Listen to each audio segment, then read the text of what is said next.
Humans are always trying to be better, brighter, faster, stronger, tougher. It's one of the things that makes us human. But nature has spent 3.5 billion years producing ingenious answers to life's questions. So a lot of the problems we're trying to solve have already been solved by evolution. Meaning the animal kingdom is teeming with bright ideas. Like how to survive a fall from space. Yes! It's gone! Avoid ever getting wet. I am staggered. Or withstand an impact of 1200 G. Oh, that feels pretty harsh. In this program, we'll reveal some amazing animal abilities. That's astonishing. And I'll discover how those same animals have inspired a series of human inventions at the very frontiers of science. Yeah, it's driving itself. It's brilliant. We'll have to go around the world and into some pretty unlikely situations. Oh, oh my God. Because you never quite know what surprises the animal kingdom has in store for you. It's the waiting that gets you. It's all part of the miracle of nature.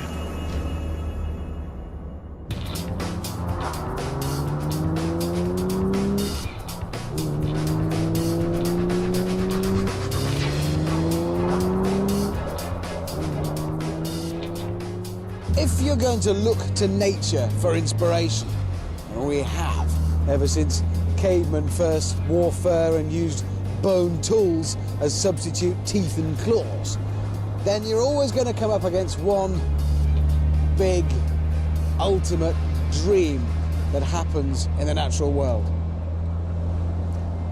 Flying.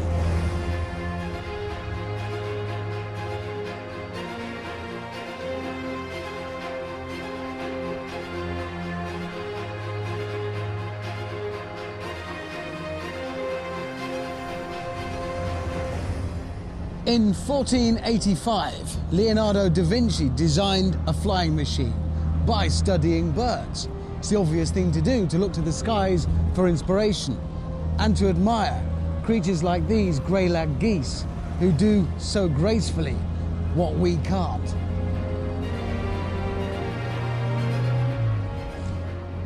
But you would think that by now, more than 100 years after we first invented aircraft, after airliners and jet fighters and spacecraft, there wouldn't be much left that we could learn from birds about flying. But you'd be wrong. And it's all about their bodies and the way they're built.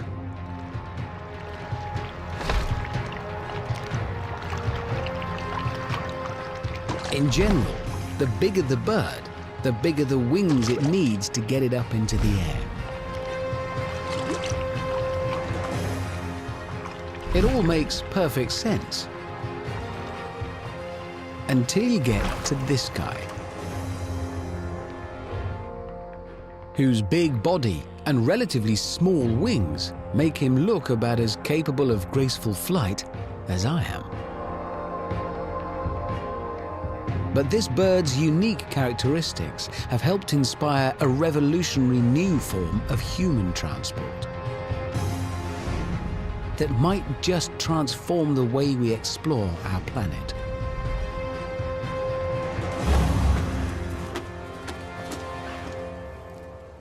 This is Cody, and he is a Cape vulture. And these are not being worn for fashion reasons. That's a really big beak, and eyes are kind of tempting, apparently. But to find out what makes Cape vultures like Cody so special, I'm going to need to get higher. Quite a lot higher.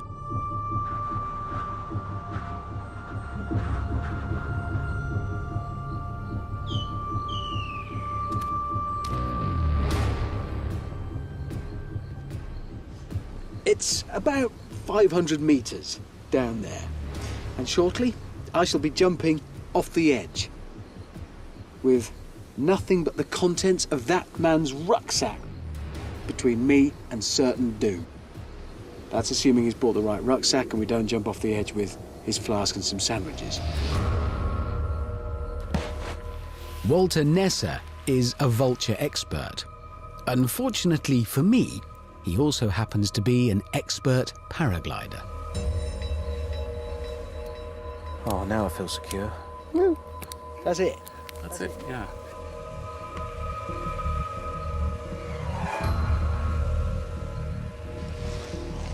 For the takeoff, what I want you to do is cross your arms over your chest onto these straps here. So you just, yeah, that's it. Is everything attached? Yeah, everything's attached. That's connecting you to this. That's connecting me to this. Is the first bit the worst and then suddenly it's all kind of sedate and beautiful? Yeah, the anticipation's really the scary part. Pretty bad, you know? isn't it? Yeah, it's pretty bad. Especially when it looks like this. I mean, this isn't your average paragliding site, is it? I don't want to wait too long, Walter. I really don't. Just don't. Well, I just want... All right, the wind's really good. You ready? No. Let's go.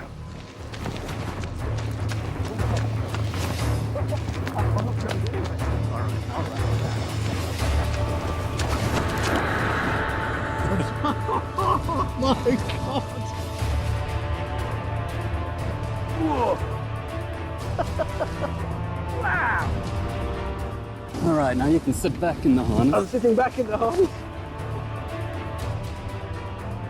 Quite close to these rocky cliff sides. Look at the drop. Oh, I don't want to be a vulture.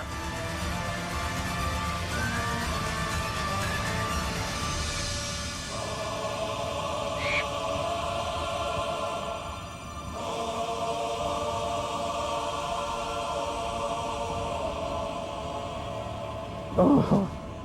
You doing all right? I'm scared. On an Olympic scale. All right, have a look up to your left. Whoa! There's millions! How do we get in amongst them? We really need a thermal. A thermal is a column of warm, rising air, created as ground heats up unevenly in the sun, which sounds kind of gentle. It's not. Wow! Whoa! Oh, I love it when it does that. I love that, Walter. Yeah. That's nice. Oh, that's nice. Do you mind if I get changed? I didn't bring any spare jeans with me. Holy.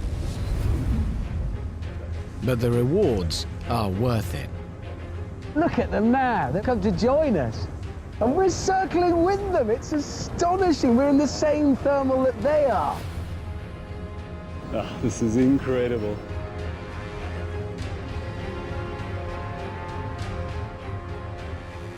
This site is home to a third of all the world's Cape vultures.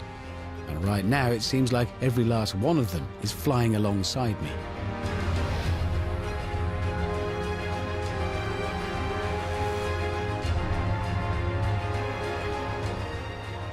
I wouldn't have believed that those birds I saw flapping about on the ground so inelegantly were capable of circling with such grace.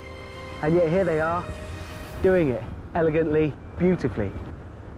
It sounds impossible, but they make it look easy. And up here, I suddenly realized something. That's why we're used to seeing vultures circling in the movies. It's because they're in a thermal. So this is all about being able to exploit the exact same thermals that we're exploiting now. Yeah, they've got these reduced spans, but still with good performance. And you need to be really maneuverable. So you need to be able to turn inside this tight bubble of air. And that could be why their wings are so small, so they can turn quickly enough to stay inside the column of warm air. By locking their wings in position and using the thermal's lift, they can fly with next to no effort at all. And by hopping from one thermal to another, the vulture's short, rigid wings can carry them more than 100 miles in a single flight. And it's those astonishing abilities that have inspired an entirely new form of human transport.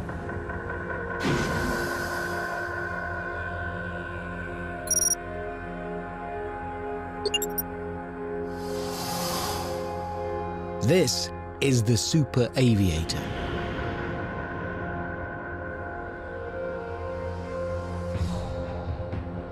But it's not what you think. Despite the name and the aerodynamic appearance, this is a plane that will never leave the ground. Got my head in a fruit bowl. That's nice. Because it's not designed for the skies. It's built to go underwater.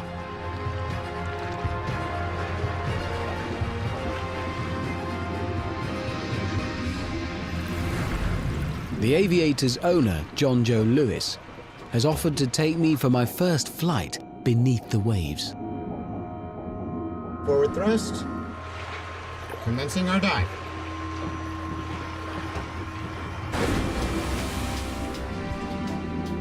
We've just dived under the sea.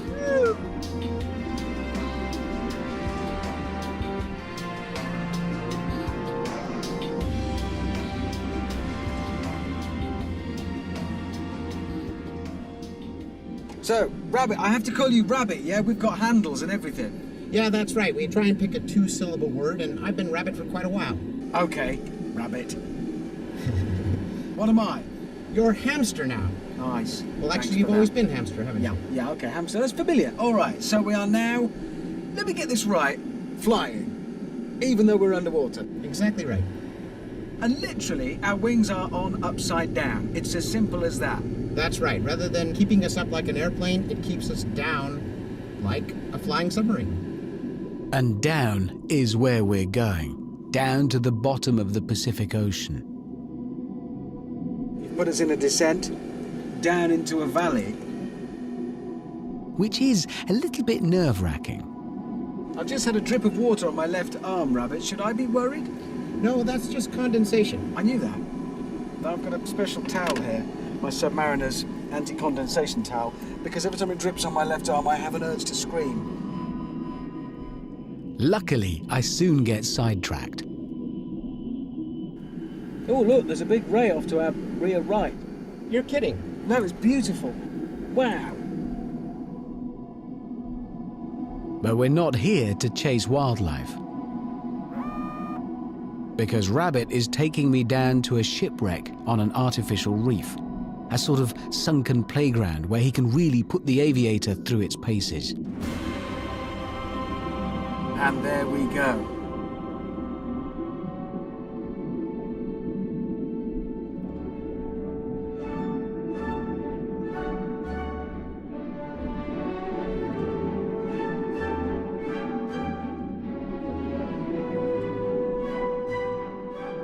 Oh, this is magnificent.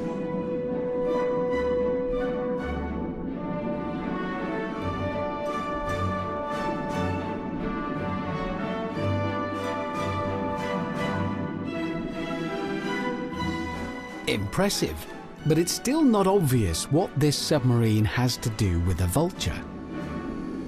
So what we are is an upside-down vulture under the sea, and the reason we're like a vulture is we have quite a large body, in proportion to which quite small, stubby wings. Yeah, they're short so that it keeps us maneuverable and allows us to go into tight places, maneuver around wrecks, and not bump into anything. In the same way that a vulture needs to have short wings so it can be maneuverable and turn and stay inside those thermals, you couldn't do this with long wings on your flying submarine. That's right. That really is what allows us to have the maneuverability that we do and be able to exploit the wings to their fullest capability.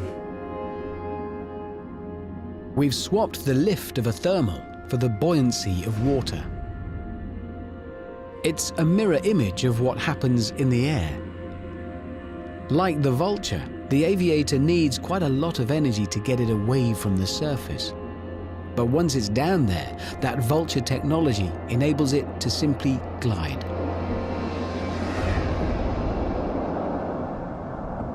And now a big old climb starts. Stick right back. Oh, that feels pretty harsh. 100 feet, Oh yeah, 80 feet.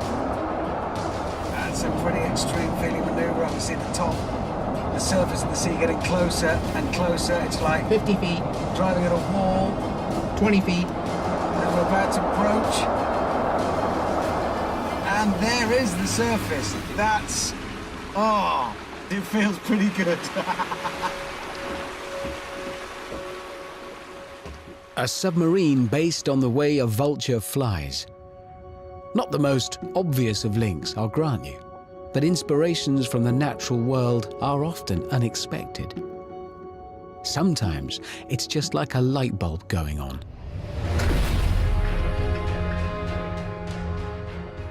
Because evolution has given us all of this for inspiration.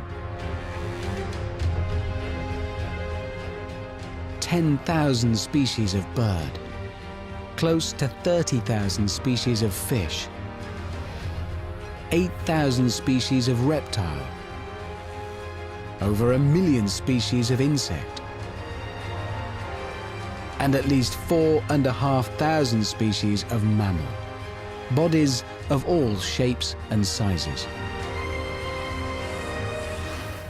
Some of these bodies are truly remarkable, not just for how they look, but for what they can do.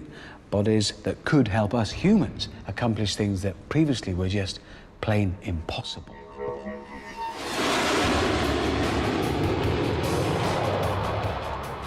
With the aid of technology, we're now able to propel our bodies through the air with incredible speed and agility. But we're still limited by one critical problem: gravity. Because as pilots throw their planes through ever more violent twists and turns, it's as if the force of gravity becomes magnified.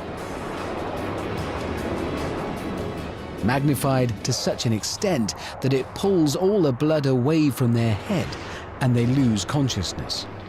And that's not good. Jet fighters have, of course, continued to advance and become capable of ever more extreme maneuvers, apart from one part of them: the pilot, the human element, because the human body, well, that stayed pretty much the same. And who'd have thought that when scientists turned to nature for inspiration, the one creature that could help us withstand this high-tech, high-speed, dynamic, dangerous environment would be the giraffe?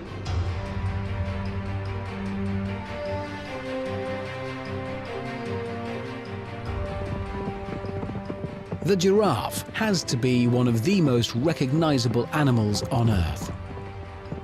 There's no mistaking that distinctive long neck.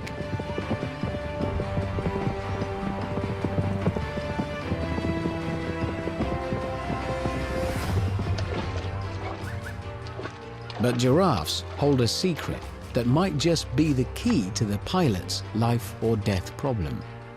And it's a secret that's hidden in that long neck. Because by rights, when the giraffe lowers its head down to take a drink, the consequences should be catastrophic. There is a critical issue here: pressure, as I shall now demonstrate with this giraffe. Don't worry, it's not a real one, it's actually a model, built to roughly the scale of a small giraffe. Important thing is, this represents the heart. There's actually a pump in there. That's going to pump this, representing the blood, along these arteries, all the way up to the giraffe's head there. In other words, the same way blood works in the human body. But the giraffe's head is so high that it takes far more pressure to get it up there. That was a human's blood pressure, straight past that. In fact, a giraffe has roughly twice our blood pressure. It's the highest blood pressure of any living thing. But that high blood pressure is only down by the heart, where the pump is working furiously. Up at the head, the pressure is much the same as ours. And that is how it stays. Until it decides to lower its head to have a drink. Then everything changes. This is the right place to do this because giraffes actually do come here to drink. So let's give it a go. As I turn the handle, all that blood starts going down towards the ground, just like with the jet pilots.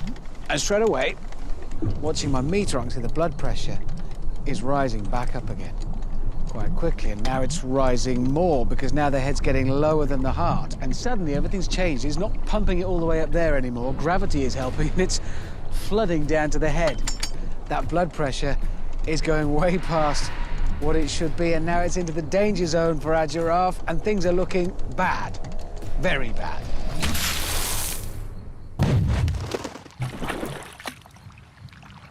Obviously, its head doesn't really fly off. In reality, as the blood pressure rises, as the head comes down and gravity steps in, a giraffe's head would, well, it would explode.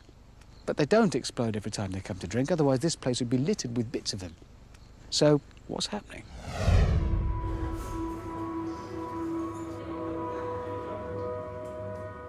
Well, there is only one way to find out. By attempting to measure the blood pressure not of a model giraffe, but of a real one.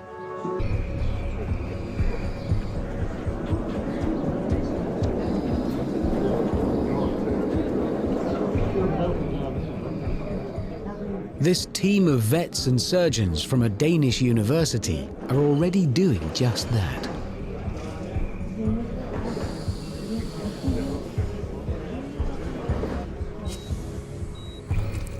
And they hope that what they find out might just help the millions of us who suffer from high blood pressure. First, they open up the neck. Inside is part of the giraffe's secret.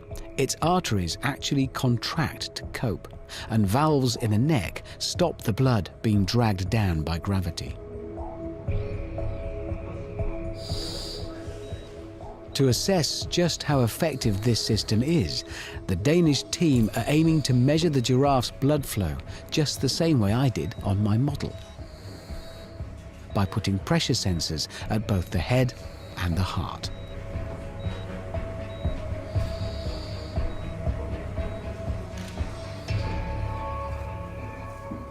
Safely recovered from the operation, the giraffe is released.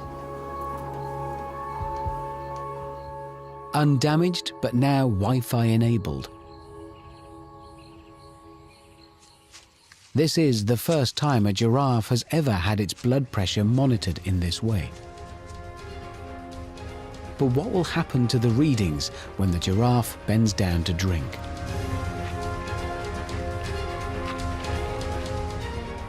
As soon as the head lowers, the giraffe's arteries constrict automatically.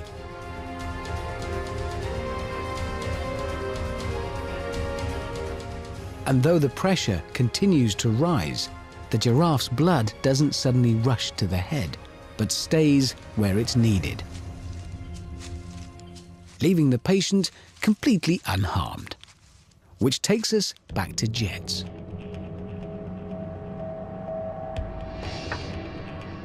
Now, don't get me wrong, I'm not suggesting for one moment that giraffes would make good fighter pilots. But they are, as we've seen, very good at controlling blood pressure and distribution of blood around the body. And that's very important in here. Because this capsule is designed to recreate the forces that a fighter pilot experiences whilst flying.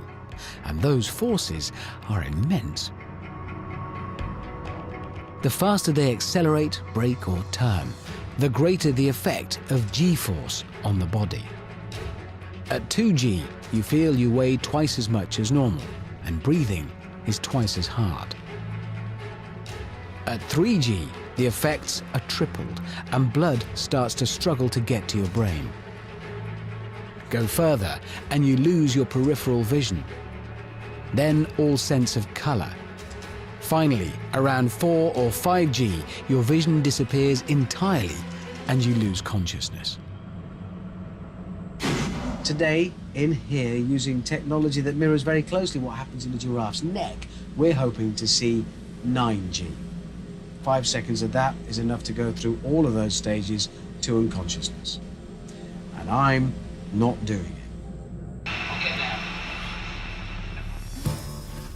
The German Air Force, who run this place, require 3 months of rigorous medical testing before they'll approve a pilot.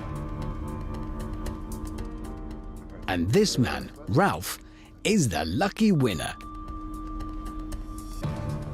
Ralph has been chosen as the guinea pig for a completely new form of flying suit. It's called the giraffe. A series of valves and chambers stop the blood pooling by compressing the body. just like the constrictions in the giraffe's neck. And the result? Well, it looks pretty damned impressive. What? Oh, this? Yeah, you noticed. Andreas, I'll be honest. No offence, this is your invention, I know. I feel a bit silly right now. But this is the first incarnation of your giraffe suit. What have I and a giraffe got in common right now? It starts with some muscles here. There are fluid muscles to contract the fabric. If they are blown up, then we are creating a tension to compress the body. And I've actually got a little thing here I can inflate myself. Oh, I can now feel that squeezing down here. There are various pockets where air gathers. That then tensions the material, yeah? Absolutely, and it starts on the feet. And then we bring down, up the blood back to the right place, to your heart, and especially to your brain. So this would be squeezing me like a giant tube of toothpaste? That's true. It's like, how would say, the opposite milking. That's what we are doing in Switzerland. For the milk, it's more or less the same thing, but the opposite way. Luckily for our pilot, in the new version of the giraffe suit, all those tubes and chambers are hidden discreetly away. They're now so small that a tiny amount of air should be enough to activate them and stop the blood draining from the pilot's head. But will giraffe technology be enough to stop Ralph losing consciousness?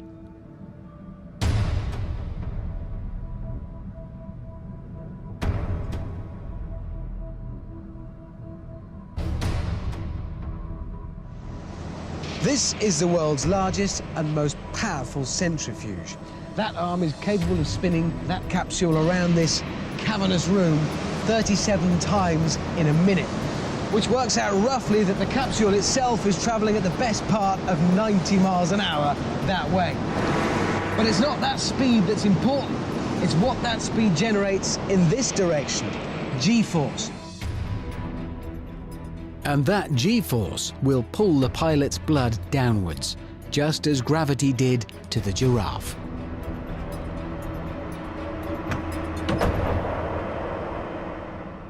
What I've been told is, Ralph, who's in the pod, is going to fly himself with the joystick, and he'll subject himself to 9G.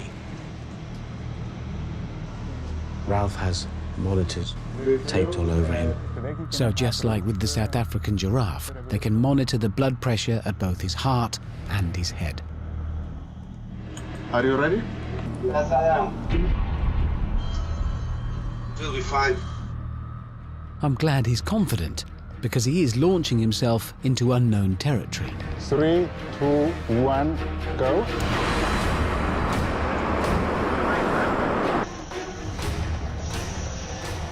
Right now, as he slowly increases and tightens the turn, the blood is going to have a harder and harder time getting up to Ralph's head.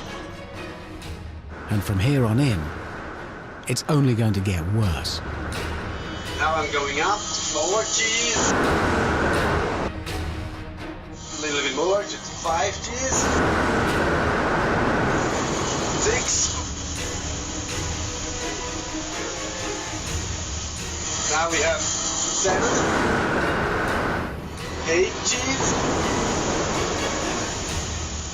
And now we pull up to 9 Gs. 9 Gs.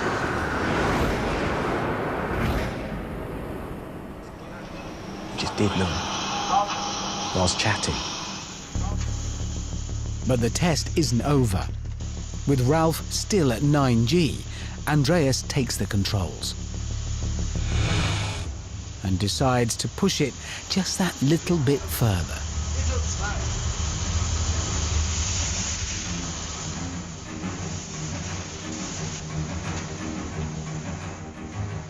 Not only is Ralph not struggling, he appears to be enjoying it. Wow. Oh, nice.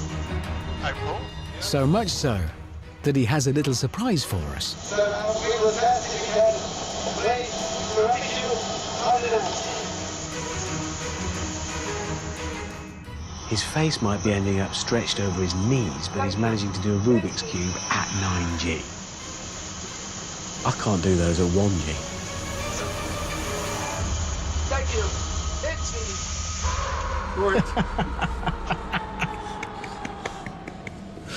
I mean, giraffes don't do this, but it is linked directly to how a giraffe's neck works. Who knew? Who'd have thought? If the giraffe suit passes the rest of its testing process so convincingly, then, thanks to the giraffe, G-force might be one less thing for fighter pilots to worry about.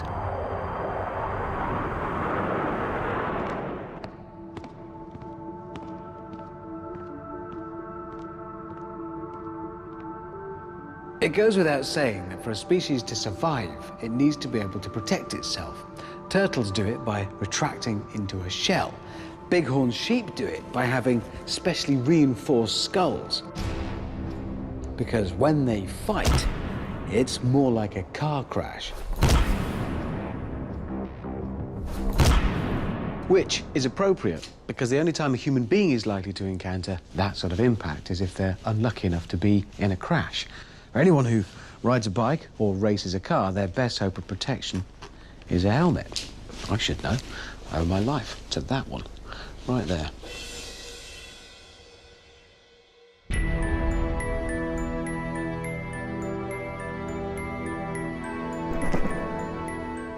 This is a state-of-the-art crash helmet, the sort worn by Formula One drivers Michael Schumacher and Fernando Alonso. Like all helmets, it's made of 2 layers, a flexible lightweight shell and a soft inner foam. To ensure it meets safety regulations, each helmet is subjected to a drop test. And not just any old drop. A drop from the top of the highest helmet drop tower in Britain, 50 feet, straight down onto a solid steel pipe.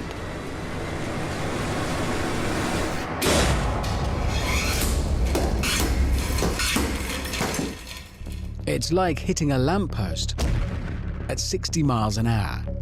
And amazingly, the helmet survives. But is that good enough?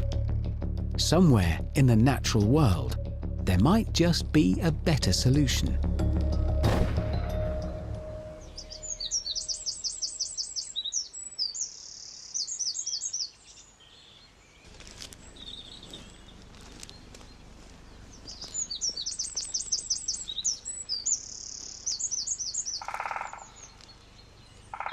And there it is. It is a great spotted woodpecker. And it's the biggest headbanger on the planet.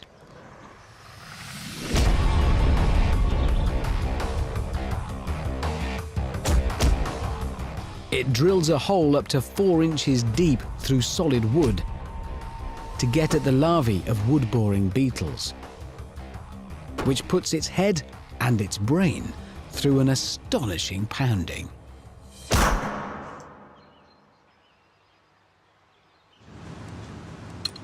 The thing is, and this is an incredible figure, every time the woodpecker's beak strikes the tree, its head is subject to 1200 G, which is enormous.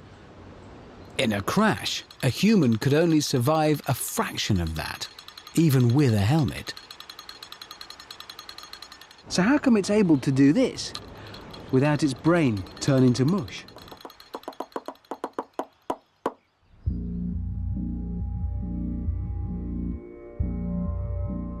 Unlike the crash helmet that has 2 layers to protect against shock, the woodpecker has 4. The first is this hard but flexible beak that absorbs some of the initial impact. The second is a springy layer that it starts at the base of the tongue and extends right around the skull.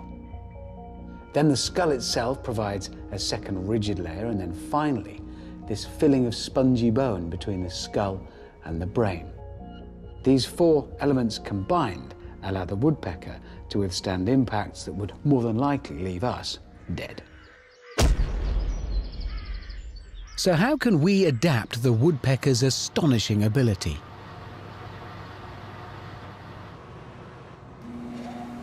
Engineer John Powell is attempting to recreate those shock-absorbing elements into an innovative new man-made system. John, I'll be honest, it looks nothing like a woodpecker.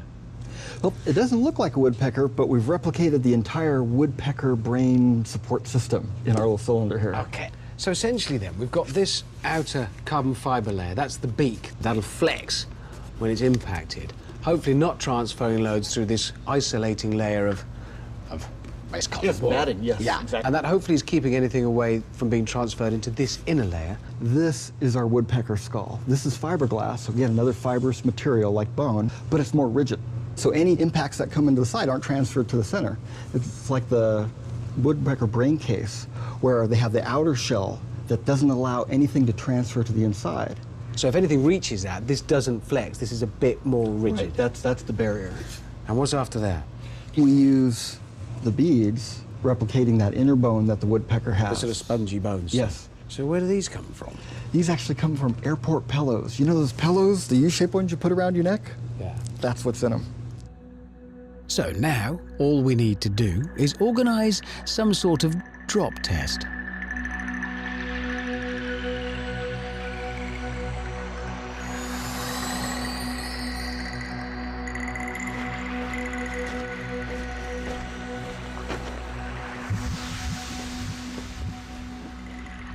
To find out just how good this container is, we're going to drop it with something delicate inside it.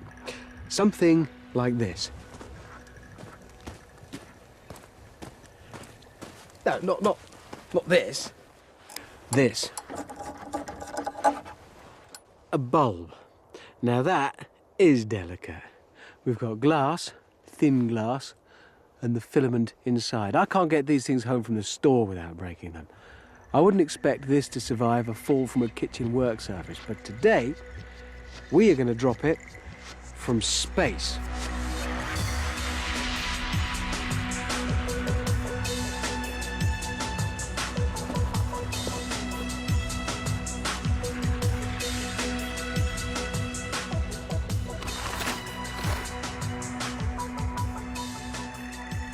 Here is the precious cargo.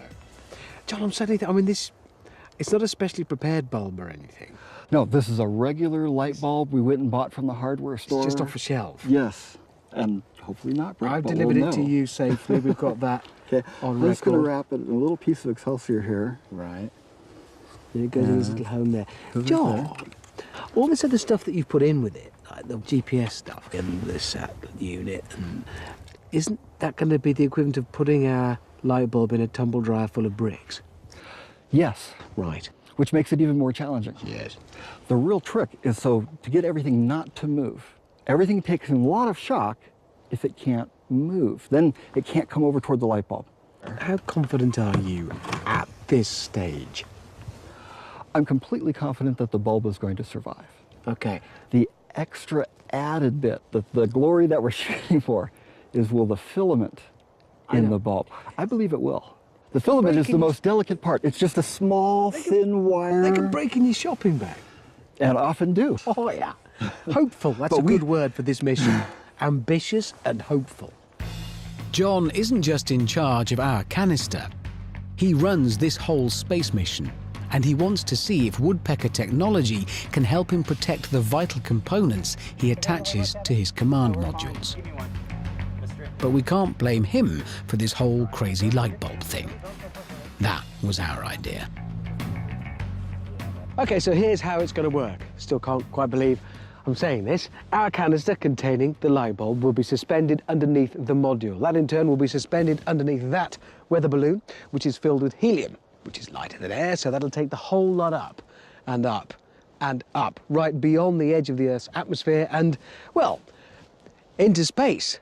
I know it sounds silly when you say it, but that's where it's going. When it's there, down here on the ground in mission control, which is that, well, it's that van over there, they will press a button that will release our module and it will fall all the way back down to Earth with our light bulb. And then, well, we'll just see what happens. It's equipped with GPS, so they can find it. We'll have a look. We're going into space. launch procedure. 10, 9, 8, 7, 6, 5, 4, 3, 2, 1.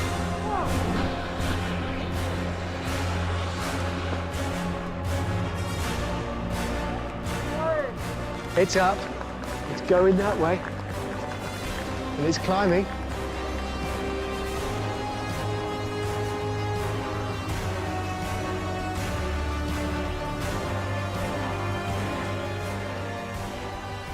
Bye-bye, light bulb. Good luck on the way back down.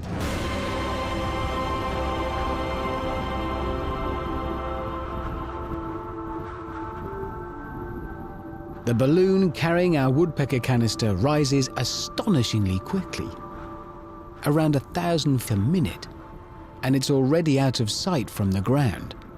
Time to get myself to mission control. Oh, look at that shot. There it is. Now, is that curvature of the Earth I'm seeing, or is that an optical effect? That is curvature of the Earth. That is actually curvature of the Earth. There it is there. Yes. So this light bulb that we bought off the shelf in a store, it was just there next to all the other light bulbs. That one was chosen. That one is now experiencing space. It's the ultimate light bulb adventure. Vacuum. It is. Oh, the awning.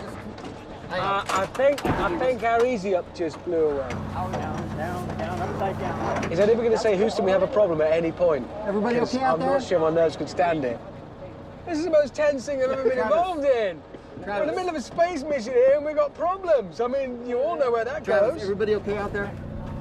Yeah, we're fine. Possibly then just 2,000 feet to go till our designated drop point, and then our canister containing our precious light bulb cargo begins its Mach 1 journey back towards Earth, and a substantial crash landing, which hopefully it will survive, thanks to technology derived directly from that of a woodpecker's head.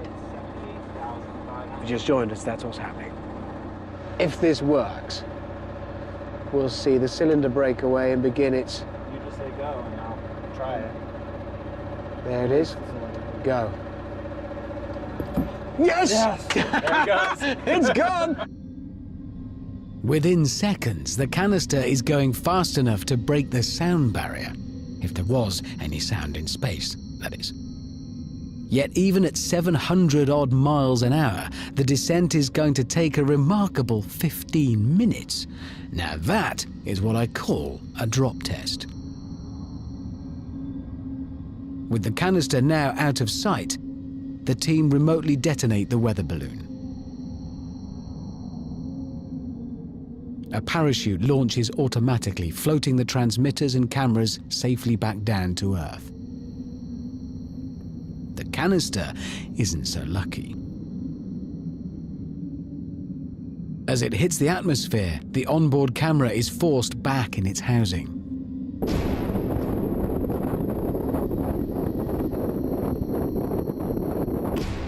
No woodpecker has ever traveled at 700 miles an hour. No woodpecker has ever plummeted 85,000 feet. But right now, we're relying on the way a woodpecker protects its brain to keep that light bulb intact.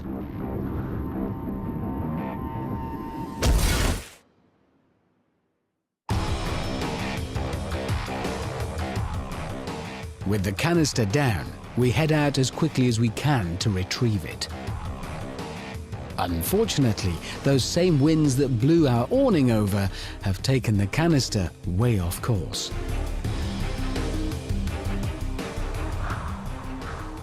And when we finally get there, we find the radio signals seem to make no sense. As night falls, we're still no closer to finding our canister. So let me tell you where we are. The guys are pretty sure that the canister landed in a canyon. That's good. Less good, the GPS on board has broken, which is a worry. It does have a radio beacon, that's great, and they've found a signal. The problem is the signal is bouncing around, they think, off the walls of the canyon, because when I was with them, we went to try and find it, we were going one way and the next way, the signal's coming in everywhere. So here's the solution. They think what we've got to do now is wait for the battery in the radio beacon to run down a little bit, so it's a weaker signal, it won't bounce off the walls, they'll be able to zone in and find it. But that could take 5 or 6 days. I haven't got time, we've got to move on. So they're going to look for it, and when they find it, they'll mail it on to me wherever we've ended up. It's not all over yet.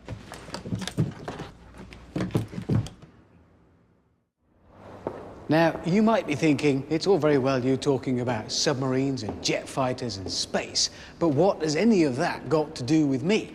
Well, more than you might imagine, because quite often these exotic ideas end up having applications much, much closer to home. Can we be frank just for a minute? Because this is important. We need to address an embarrassing social problem. Has this ever happened to you? An amazing 19% of us admit to having at one time or another dropped our mobile phone down the loo.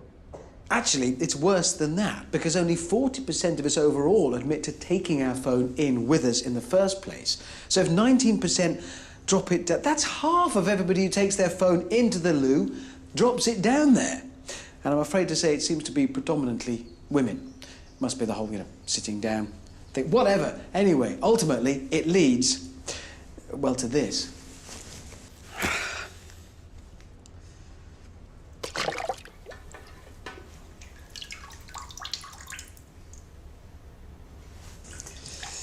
Yeah, telecommunications and toilets. Not something with which you'd imagine the genius of nature could really help. But it can. And the answer can be found deep in the heart of the South American rainforest.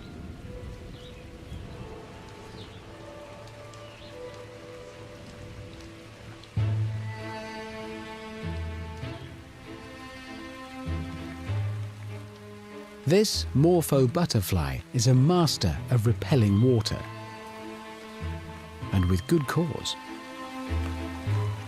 If just one of those heavy raindrops was to settle on its wing, it would become so unbalanced, it would fall out of the sky. And if just a fraction of a drop was absorbed, it could damage the wing permanently. Lucky then that the water just beads up and runs off, allowing the butterfly to find safety and shelter.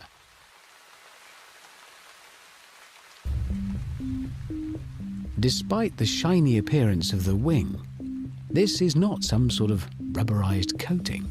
It's something far cleverer than that. But to find out what, we need to look closer. 1,000 times closer.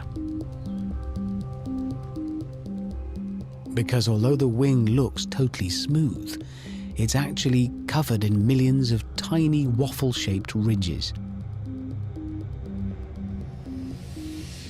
This model represents that distinctive pattern, and this balloon represents a water droplet. If it lands on the wing, only the tiniest part of it would ever come into contact with the actual surface because it balances on these ridges. In fact, less than 1% of any raindrop ever even touches the butterfly's wing. They call this property hydrophobia, literally water hating. And it's a property so impressive and so potentially useful that it's no surprise we've tried to copy it.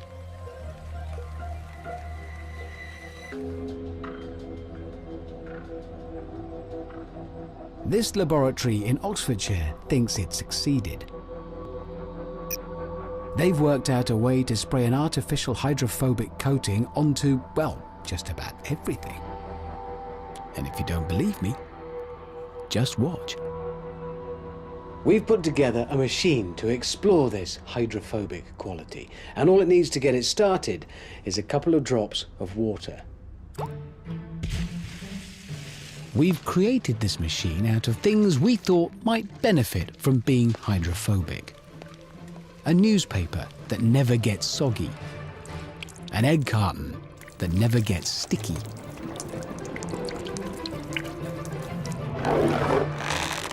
A teapot that never dribbles. Kitchen utensils, spatulas, spoons, and mixing bowls that never get dirty. Gloves that stay dry, whether you're gardening or snowballing. And summer blockbusters that you can read by the pool.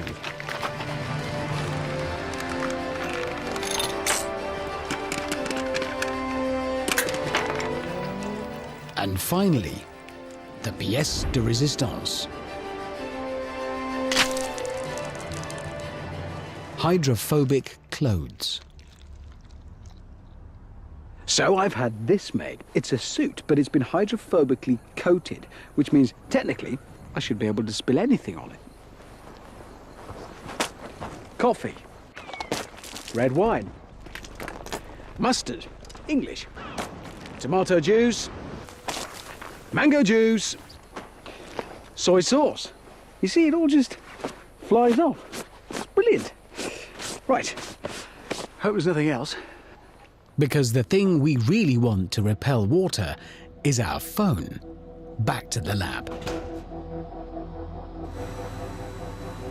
We've put a standard model into an airtight chamber where it's subjected to a vacuum. Next, it's exposed to plasma rays to prepare every surface for the hydrophobic coating. And I do mean every surface, both outside and in.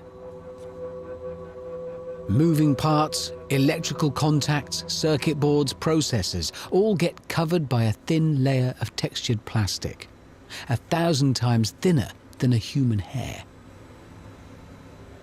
Which is all very impressive.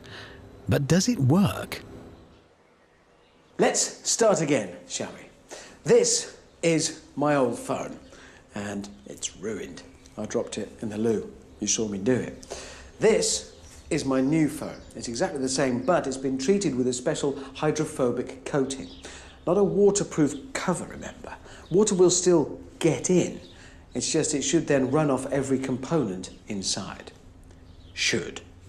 That's the theory. So let's do it again. And I really hope this does work because this is getting expensive.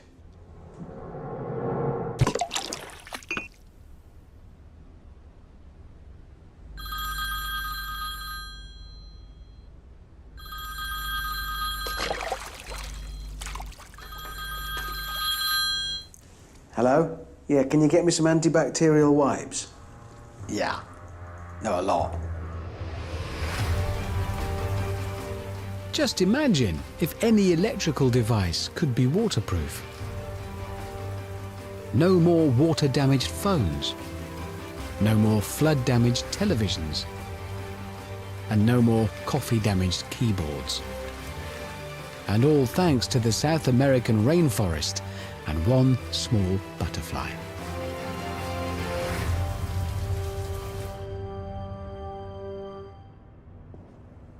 It goes to show that sometimes, most times, there's an animal out there somewhere that can outperform the best we humans have to offer. It's not surprising, really. Evolution has been working on it for 3.5 billion years. But that's okay. It just means there's always more for us to learn from the natural world. Like, what did happen to that light bulb? If you remember, a woodpecker had inspired us to drop a light bulb from space.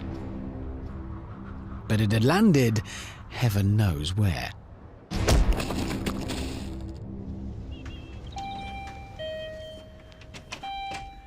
Hello. Hey, how's it going? Very well. Do you have a parcel for Hammond? Yes. Well, eventually I get the call saying they've found the canister and delivered it to a courier's office near where I'm filming. Driver's license, does that do? I rush straight down there. Stickers say fragile. Handle with care. It's a bit late. Right, let's get this open. It's like the weirdest Christmas ever. Okay, we're in the box.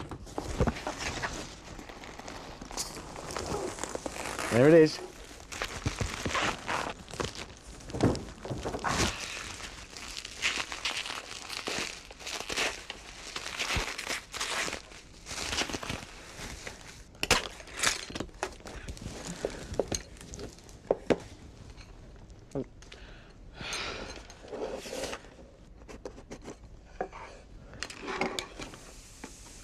I don't look.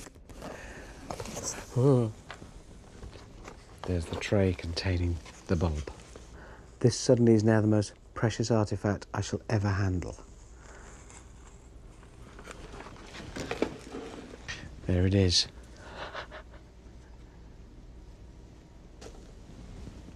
Intact. From space. No parachute, no magic. There is one further test I could do, because I did spot over here, and this does work. Yeah, it does work. Oh.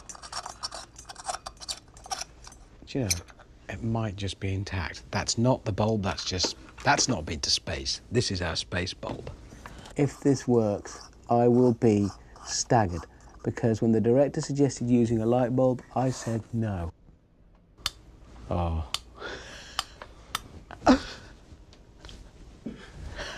That is astonishing. And over there is a very happy man indeed, because I said that's just a step too far, it can't possibly work. That light bulb has been flown up to space and dropped. 85,000 feet, I think was the exact height.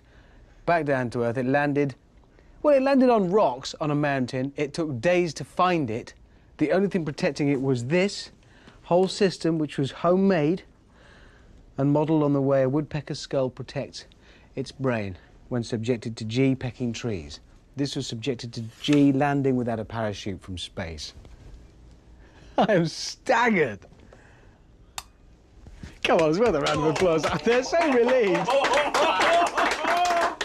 That is amazing. But those amazing shock-absorbing qualities aren't just for safeguarding an iconic bird and a homemade spacecraft. They might make a difference to motorcyclists all over the world. There are already helmet manufacturers looking at this, which means one day woodpeckers could be lifesavers. And that, I think you'll agree, is quite miraculous. Next time on Miracles of Nature, I'll be looking at how animals' super senses might change the way we experience our world, allowing us to hear through solid rock. Hello? To see without using our eyes. That's astonishing. And to feel something that happened 30 seconds earlier. This is what we'll all be in. This is the future.